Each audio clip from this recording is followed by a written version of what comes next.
Before we started this session, I was there talking to Brother Mohana, and I was telling him about coffee. Right? How many of you like coffee? I think most of you like coffee, right? So you like coffee.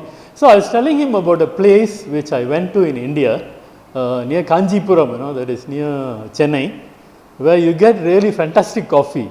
They call it degree coffee. So that's that place which was just off the highway as we were driving. And this driver, our car driver, he told us, this is the place to get fantastic coffee.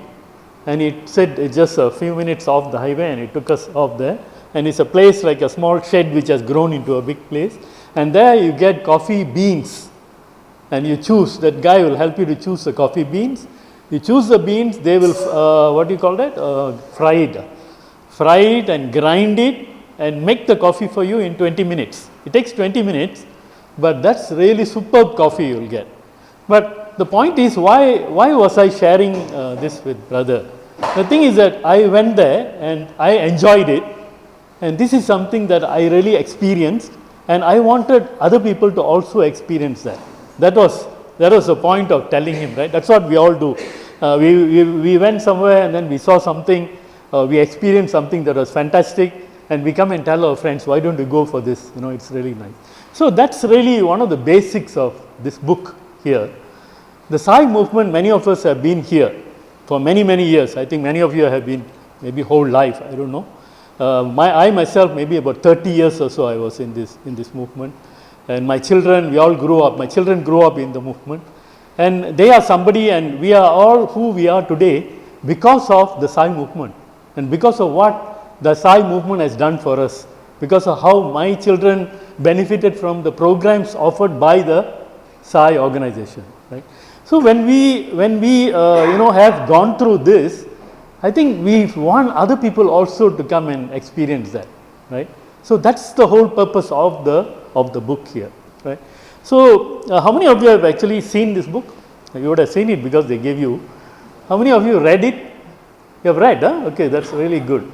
How many of you just like glanced through, not really read everything? Don't worry, I won't ask questions about it. Glanced through and got some idea about it.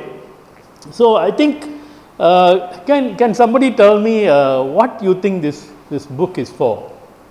Well, what is it for? Anyone? Just a quick answer. No need to give a long story. Anyone? Well, what is the purpose of the book? For someone newcomer. A newcomer, yeah. Yes. Yeah, that's one. Yes. Anything else? Anything you can find? Sorry? The book has covered some important frequently asked questions. Yes, very important frequently asked questions, and also frequently unasked questions. People have questions in their mind, but they never ask usually, because we assume they know, they assume we know, and they assume they know sometimes, but they never ask. So that's the unasked questions also. Anyone else? Any other things you feel at first glance or reading through, you find this book is, what is that for? Yes, brother? Inner peace and happiness. Inner peace and happiness, it's sort of telling you that's one of the things that the Sai Center does, right? That it tells you a way of developing inner peace and happiness. Any others? Purpose of the book? Anyone? Yes, brother? It provides for the whole family. Sorry? Fun, game, activity. It provides. Yes, it sort of tells you what are all the kind of activities that the Sai Organization organizes through the centers, and that it covers not just you as a devotee, but your family, your children, the youth, everyone, right? Everyone else. Any others? Any other points that anyone would like to make? So it looks like people have really gone through the book. That's really good. So now that we all are in the center, we find somebody mentioned about newcomers. There are also people who are there in the center for years, but like I said, they have not asked any questions. So they have like sort of stumbled along, we stumble along there thinking that the way to learn is to it's just up to me, and we don't really look to anyone to guide us, right? So the progress of these people in that journey that they should be taking in the center appears to be stunted, or it is slow, because there is no way that no one is there to help them. They don't really see anyone is there to help them. Sometimes they do. They see somebody and come and ask questions. But when suddenly somebody comes and asks a question, we ourselves also we feel as leaders or as long time devotees or long time members in the center, we ourselves feel a bit handicapped to answer those questions. We don't know.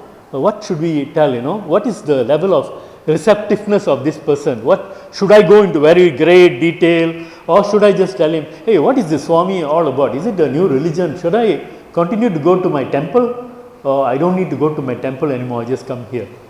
When they ask this question, don't you think we all feel a bit difficult to answer that question, right? Oh, Swami, is Swami Hindu? When people ask that question, then again you feel, oh, you got all your Jesus Christ and everyone here, but you say, and you conduct things which are very Hindu in nature. When people ask such questions, you find it a bit difficult, right?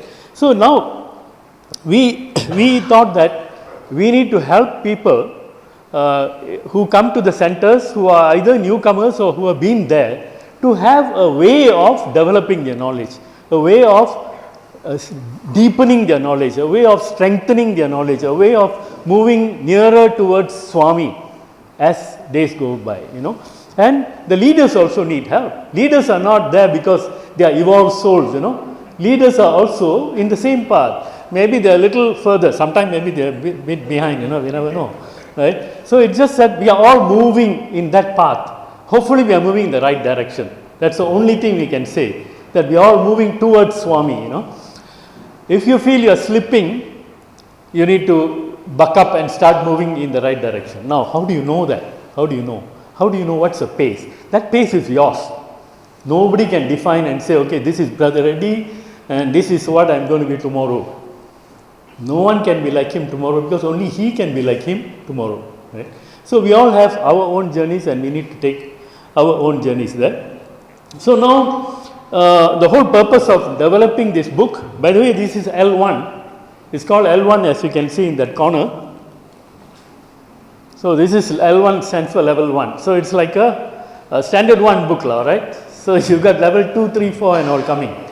2 is almost pretty much done and others will be coming. So, this L1 is very much for newcomers and what we call as fringe devotees. Fringe devotees are people who have come, but they have remained on the fringes, right? Maybe they come to bhajans and go away. Maybe they come once a year for Swami's birthday. They have not really got into the thing and therefore they are not benefiting fully from what Swami and his organization can offer. Okay. So now this is, we thought that maybe we need to create something, some materials, maybe some structure to help the leaders, to help the devotees, to help others, right? When they ask a question, at least we can say, hey, here's a book, brother, and maybe that answer is here. And this book is, of course, not everything is here, but it also shows where else you can go to get more answers, where else you can go to get deeper information. So the thing is, the book must not only give answers at the first level, but also trigger curiosity, trigger an urge, trigger a demand within that person to go deeper, to go and find more things, to go and talk to more people, to find out more. So that way the progress becomes much more intense. Okay.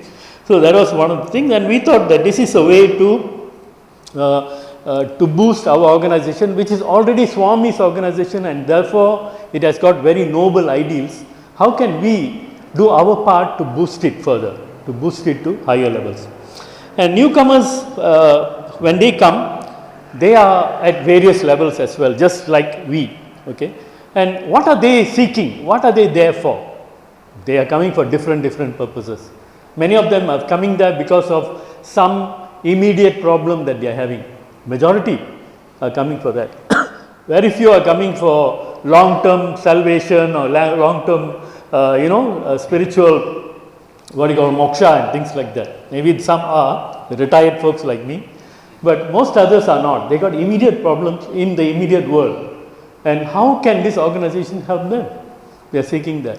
There are children, and children are going through school education and so many challenges that they are facing. Sometimes as children, they may not realize it, but they are facing some problems, and these are going to develop into something more serious. The parents, right? And what can children derive from the organization? What about the youths? Again, they are subject to so many pressures out there, so many influences out there. What can they get from this organization?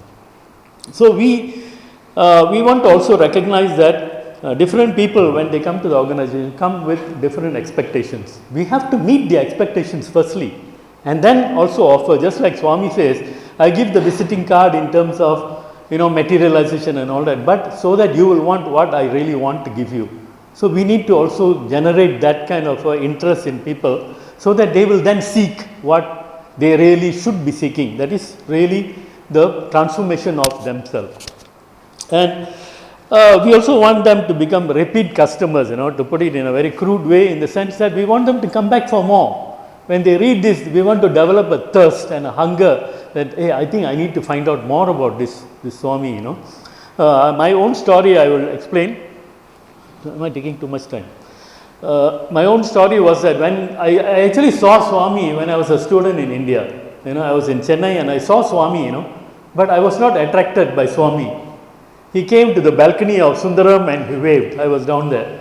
But I said, so what, But later, many years later, I was in Penang, and then my children started attending Bal Vikas classes, my wife insisted, went. And I used to sit at the back while my children are going through the class. And then I see these teachers, they're still around, by the way, in Penang. And they were coming from Subranpurai Sunday afternoon all the way to the island to teach. And I said, what is making them do this, Sunday afternoon, I can't sleep because my wife insisted on bringing my children to the class.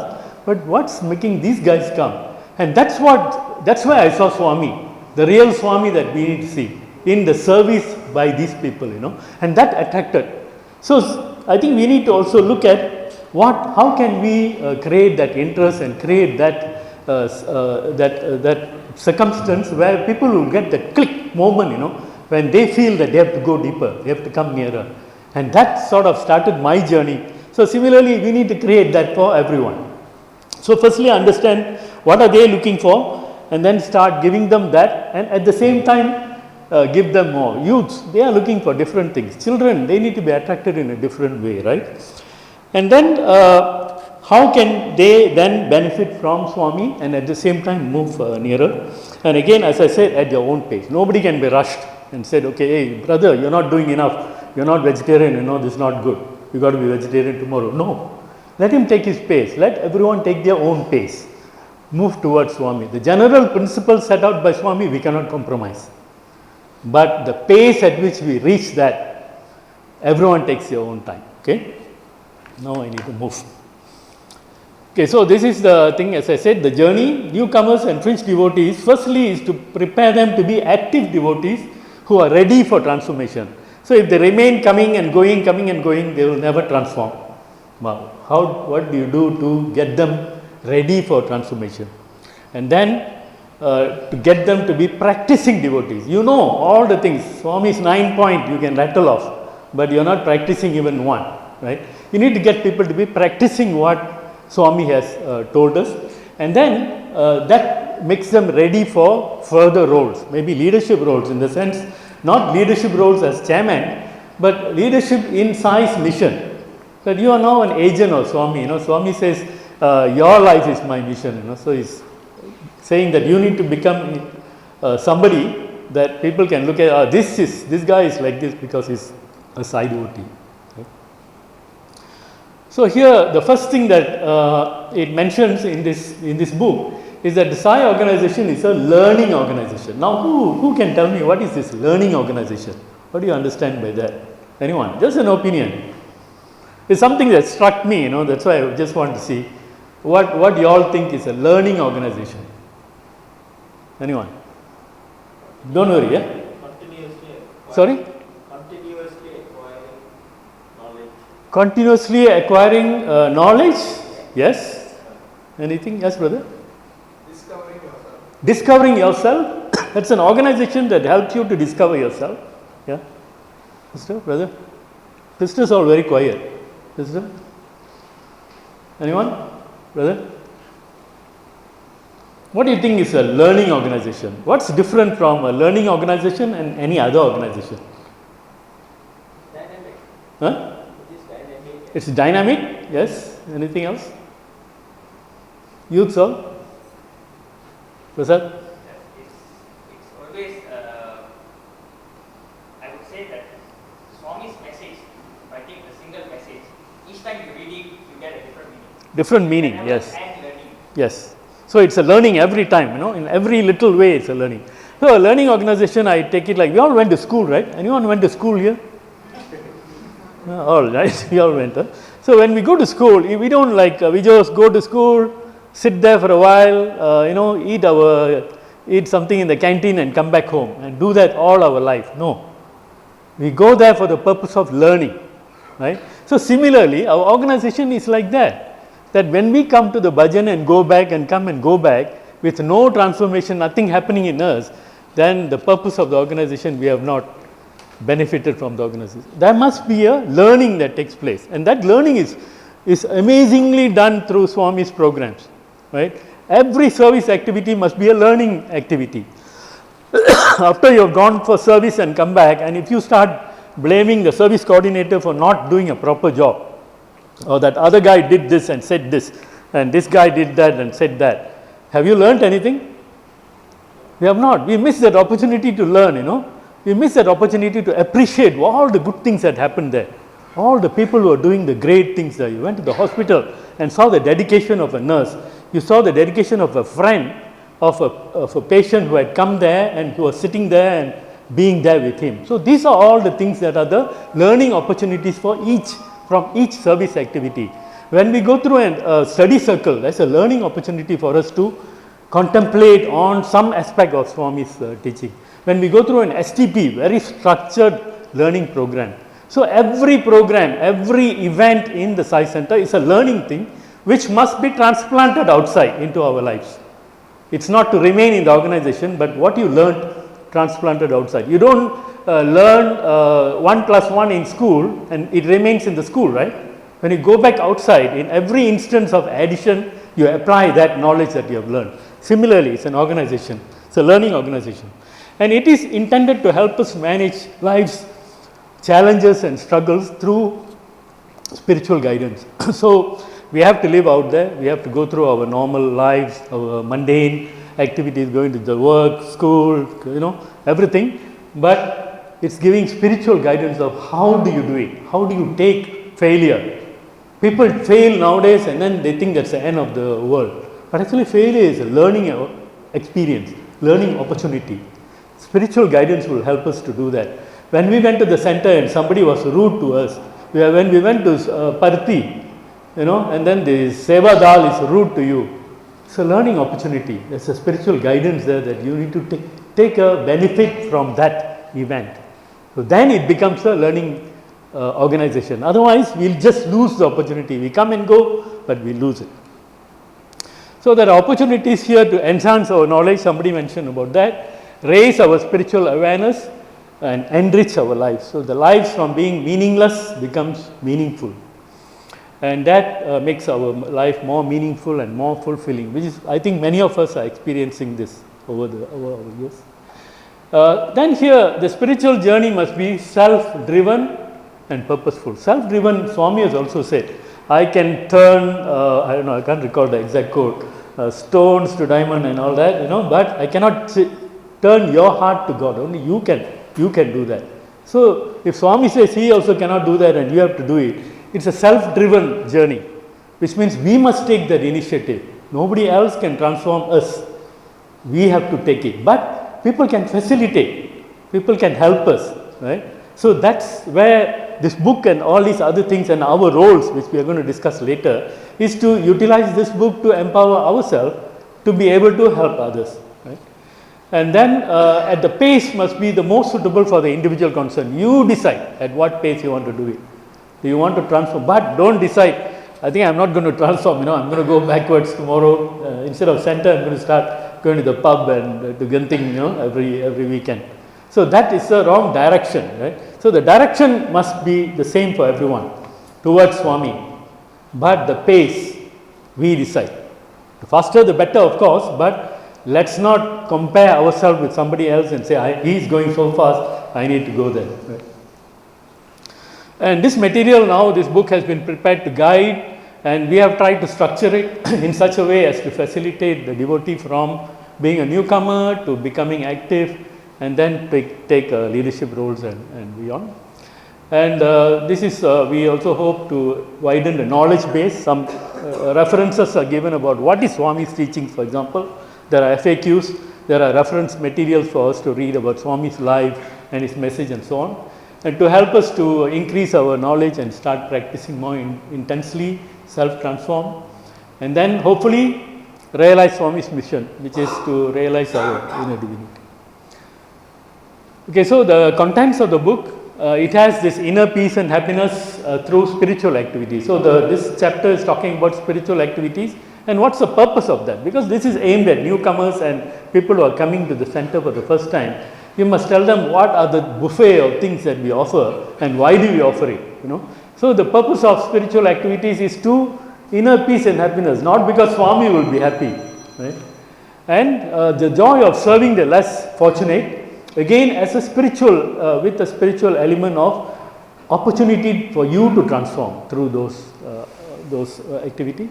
Building character in your child through the EHV and the Balvikas programs where the children are sent, you will find that the character is built up and you don't have to be worrying about them anymore because they got their thing inside them. You don't need somebody to look over their shoulder anymore. Bringing up happy children, there is a parent care program which helps families, parents and children to have a much more happy environment in their respective families. So we also create activities for the youths so that the youths will find that this is a place that they like to be and this is how they like to do their activities, right? Even if it is not a spiritual activity, just going to the movies or they want to go for a bowling or some sports activity, when they do it through the Sai Organization, it becomes much more meaningful and spiritual, right? And it becomes a home away from home. We had recently we had a newcomer, who came to our center, the mother and the son. Son had just joined university somewhere near our center, and the mother is there from Indonesia. And they came and then they found that the mother was a bit anxious because she's going to leave the child and go. Of course the son is a teenager. But when they were walking there, they saw the Sai Centres sign. And I think the mother must have felt a great relief, Hey, here's some place where maybe my son can start going and mix with the right kind of people and maybe he'll feel a kind of a family thing. And he did, and they did. They came and then they found that, people sort of embraced them and brought them. And I have a feeling that at the end of the day when they left, the mother felt a great deal of relief that now we found a place, and my child is going to be in a family away from a home, away from a home, a family away from his family. And it also contains the FAQs, which we have tried to put together. Bhagwan's life and message in a very brief way, but with reading material links, which have been made available. What is the Sai Organization all about for people who don't know? Many people don't know this. Bhajan, service activities, spiritual education, transformation, parent care, study circle. And finally, there is a test also. So the purpose of this is that we hope that you'll go through this book, and then when you feel ready, at the end of the book, you find there are some questions to see whether have you really understood what you read, And this is not for us to rank you or give you marks, but so that you go back and read it further until you get the answers right. So I think that's the end. Okay, now this I think you will explain later, but I'll just briefly mention that the center leaders, when we say center leaders, it's not just the chairman and the secretary and the treasurer, but any one of us who says that I am from Bangsa Center, I am from Subangjaya Center, then you become a leader, because then you put yourself in a place identifying with the center, which gives you some responsibility and accountability, right? And therefore, what is the center leader's role is to ensure that this book, which we have produced through many objectives like what I mentioned, is put to the maximum use and it benefits most people as much as possible, right? So study it thoroughly, you yourself, and use it as a reference material on a regular basis. Maybe after every bhajan, when you are making a Swami's message or some announcements, you could pick something from here and use that to generate an interest in the people who are there, that hey, there is such a book, and this contains certain information which they could now start reading. So use every opportunity to promote the book and extract parts of it during announcement to create interest. Like I said, you need to create interest so that people will start looking at the book and reading the book, not take it home and keep it in their bookshelves, and formulating some questions from it to create curiosity. You could read the book and create a question and ask the question during bhajans, and create some interest about, this is something that I don't know, maybe I need to now look at this book. And then keep it as a continuing and an established reference resource in your respective centers. To explain a little bit more, maybe you will do it. No, the introduction to the workshop. So I think I'll count on Brother Reddy so that I don't talk too much anymore. Are there any questions on what I just said?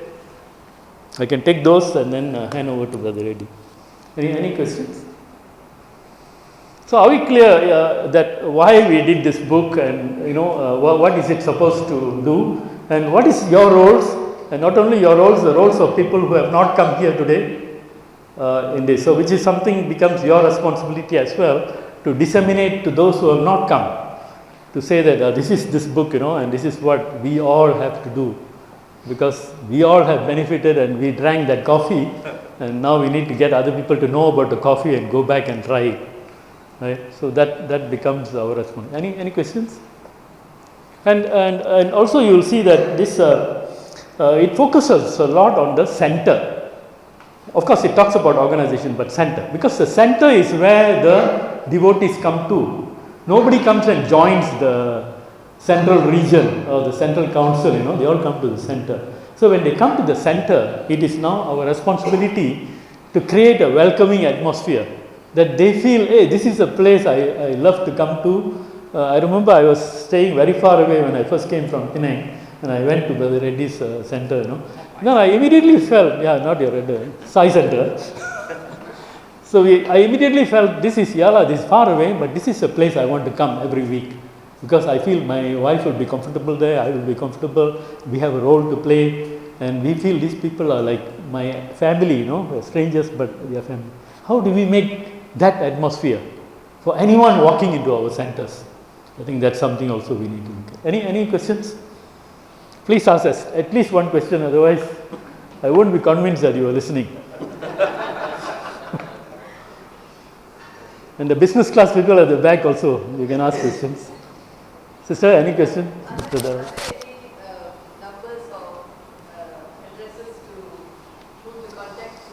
Yeah, we have not put that. Academy address. Yeah, the academy address is there. And earlier, I think we were thinking of putting a small box for the center to put a sticker. So we can still do in addition to, right? So where each center can put a sticker with the key address, the budget date, and things like that. We did not do that because it's a very generic book for all centers throughout.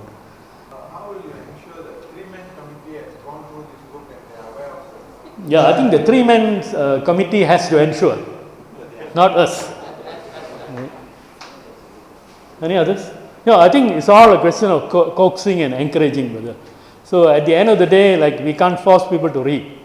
And if we force them to read also, it's not really, they are going through it, not, like what Suresh says, the book is not going through them. Any other questions? Okay. So thank you very much, and before we break up, maybe Brother Reddy want to give a short intro to the workshop session. So actually the secret is we have to excite ourselves.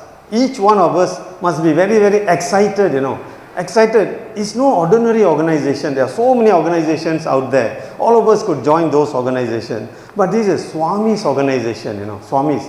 Not anybody else. And we must feel that excitement. When we wake up in the morning, I used to say yesterday, Brother Sugu was saying, actually when there is a task, any task that we have been given, we have to eat, sleep, dream the task. And you find that whatever ought to be done just flows and it happens. We don't need to struggle to get the answers, because Swami is giving the answers. But he can only give if you are excited to serve. Yes or not? So, the other thing is, of course, there are many elders here, but who are going to be the torch bearers of the organization in years to come? The youths, right?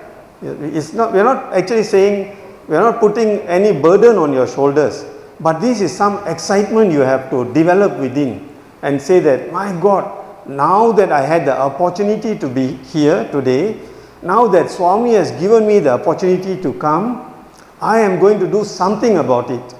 I'm not going to go back and say, how was it today? Okay lah. Hey brother, how was it today? I think the tea break was fine. That's not what we want to do. What we ought to do is we must feel that excitement, that present, the gift Swami has given us. I'm going to make use of this gift, and I'm going to share this document to myself, to our center devotees, and to anybody else that I come across. This must be the excitement, and I am very sure we will go a long way. And the other thing is, every activity that Swami has organized, so many activities, right? The most important thing is for us, for every one of us, to spiritualize the activity. That's the most important. One simple example. Let's say we go for a service project. We go and clean some home somewhere. We can all go and come back, right? And the place is clean. How did we benefit? We must ask the question. Did we spiritualize the activity? Yes or no? We must ask ourselves. And how do we spiritualize an activity? We must ask ourselves. It doesn't come automatically, right? It must come with some effort. For me to spiritualize today's activity, I have to wake up early. I cannot rush here. I got to get up early. I got to be ready. I got to do my silent sitting. I must make sure I arrive here early so that everything is set. Not alone, there are so many people helped us, so that everything is set. And when you are sitting here, we are not running around the place. Hey, who brought the projector? Huh? Where's the projector? There's no excitement in this. So to create this excitement, we have to plan ahead. Yesterday we have to plan and be very excited to be here. So these are, so this is what we ought to do. So after this, what are we going to do? We are going to break ourselves, not break ourselves, we're going to break into 5 groups. 5 groups. They are important questions that have been laid out. The questions are actually just to guide. Otherwise, if we break us into 5 groups without questions, we don't know, there's no road, there's no path for us to grow. And each of these 5 groups, the questions differ. They are different questions. And what is our role now? If we go there and we are not excited, then what happens? We'll talk about yesterday's news in the news. We cannot waste our time on that. We have to look at the questions. We have to ponder. We have to ask Swami to be present. We have to think outside the box, and we have to get relevant answers, because these answers are going to help us in our spiritual journey, and it's going to help everybody else in contact with us in the spiritual journey. End of the day is for us to progress spiritually and to manifest divinity. That's all only. Manifest divinity, that's all. If our thinking is right, we are manifesting divinity. If just now there was one question. How do we ensure our 3-man committee reads the book? How do we ensure? Only one way. Just ensure that we do our part. Each one of us do our part. Read the book, study the book, digest the book, share the book, discuss the book. That's all we have to do. Those who are not reading will get excited. Hey, my God, the youths in my center, they in the book karchi kudichitanga.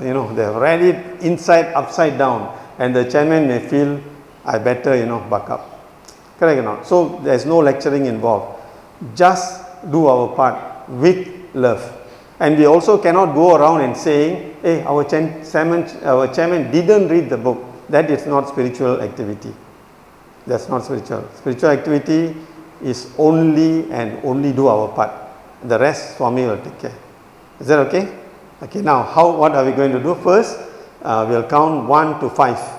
Okay, 1 to 5. Starting from brother, please, number 1, 2, 3, 4, 5. 1,